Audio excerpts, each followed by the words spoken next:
Hello everyone and welcome back to Planet Zoo. Today we are working on the Safari Zoo, which I don't really have a different name for at this point. Today I'm building a exhibit or habitat, I guess, for the hippos. So obviously not my first hippo habitat, but it was a little different. The sizing for hippos seems to throw me off a bit. Like, even though I always make these ginormous habitats, I always forget to make ginormous habitats for the animals that actually need big habitats. I don't know.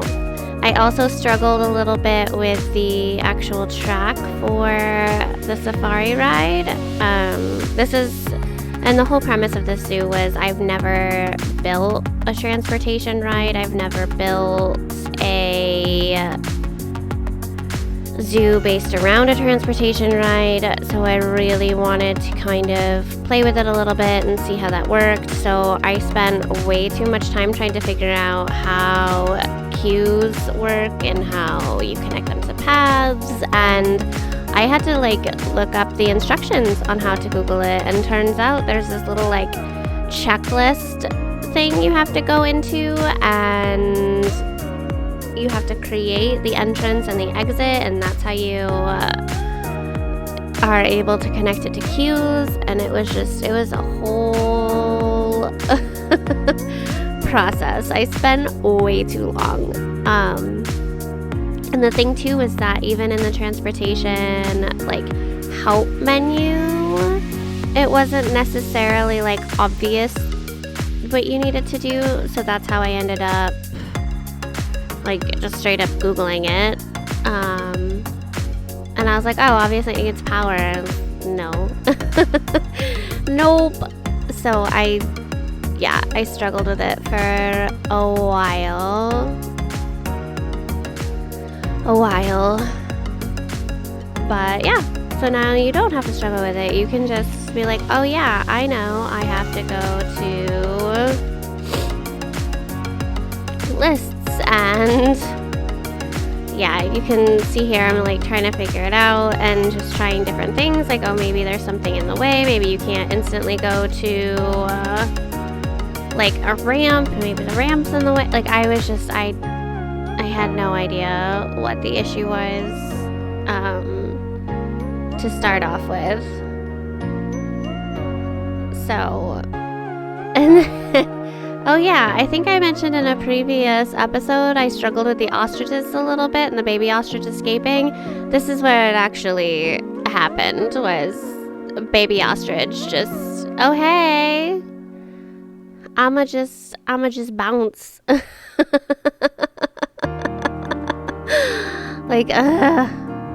I struggled with that a little bit on several occasions where I built these really pretty rock cliff tower things, but they were layered in just the right way for those particular animals to climb up it. So it's oh, ha ha ha.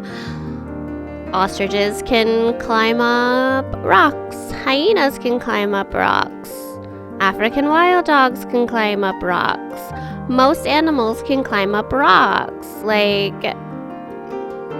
We need to be smarter about this. Yeah, so you... I figured it out. This is after I Googled it. Paths in this game are always so strange. They're always so strange. So this was just purely trying to get some sort of entrance type thing down. I really don't have a good concept for the entrance in my head yet. I was just sort of playing around with different ideas and seeing what maybe I want it to look like. I know we haven't even gotten to building the actual hippo habitat yet. This is just all extra stuff. but I had deleted the spawner and everything, so I needed to create a new zoo entrance. So I had done that, and I created paths for the staff to get around, and I forgot I did all this, to be honest. It feels like it's been forever since I've looked at all of this footage. But yeah, I just wanted to make sure that I had done this part right, so that way I could move on to the next part. Like, I didn't want to go through and build an entire zoo if I was gonna have to do some major changes to like the track structure or anything like that. So I wanted to get the track in place so I could get an idea of how I wanted to lay out the exhibits. So I have a little part started for the hippos there. I don't know why I'm missing so much. Like, there's a clip missing, and I don't know where it is, and I don't know why it's missing. So I apologize for that. So we just kind of jumped to now we have a hippo thing.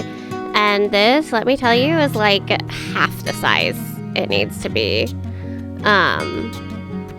So my goal was to make that area behind the track like their shelter. But again, hippos need a lot of space, so it really wasn't as big as it needed to be. And obviously rock number 4 is what I use, because I use rocks number 1 and 4 way too much in this zoo. Which, I mean, sometimes it just comes out looking like how you want it to look, and you gotta vary it up a little bit. I have to keep telling myself, vary it up. Like here, I told myself, it's like, I cannot just use rock number 1. I cannot just use rock number 4. I gotta use other rocks. So I wanted to make this more of a cave type thing for the hippos. And decorate it and make it all pretty and all that super fun stuff. But obviously when you add the rocks and the trees and the toys and everything, it slowly takes away from, you know, their usable space. So then you suddenly have to expand it out a little bit, which I think I ended up doing 2 or 3 times. I'm a stickler for the animals' happiness. Like, if they're not green, I'm not happy. Like, I want large numbers. I want green. I don't want animals to be in the red. Like, it drives me bonkers when the habitats are not big enough for them. Well, it drives me bonkers when there's anything wrong with the habitats. So, but overall, I do think it ended up coming out pretty good once we ended up getting it a little bigger. Because I had looked too, like, prior to putting the hippos in there, like, oh yeah, it was big enough, and then it was not big enough. And I was like, alright. Like, obviously, all of my pretty rocks and everything, like, alright, I gotcha. So I did that, and then like, oh, I need more water, and that still wasn't quite enough. So, and I always forget, like, you have to remove the water to add more water, right? Like, that's just, you can't add more like, you can't change the water at all when the water is in place. Like, they're very, very particular about that. So I think minus the mixed animals, the hippos, rightly so, ended up with the largest exhibit so far, which, I mean, obviously the hippos would need the largest space, obviously. So and honestly, like, you can see how the fence goes into, like, the wall. I didn't really fix that. Like, I put rocks over it and just left the wall, I think, at this height. Like, it was...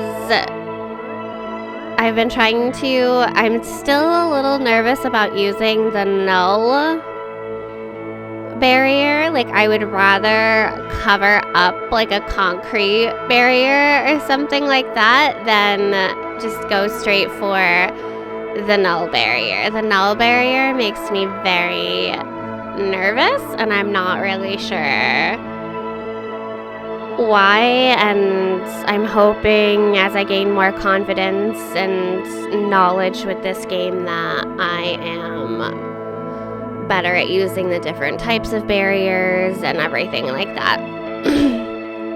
So I got some video of them swimming around happily in their nice big habitat now, and they all seemed pretty happy.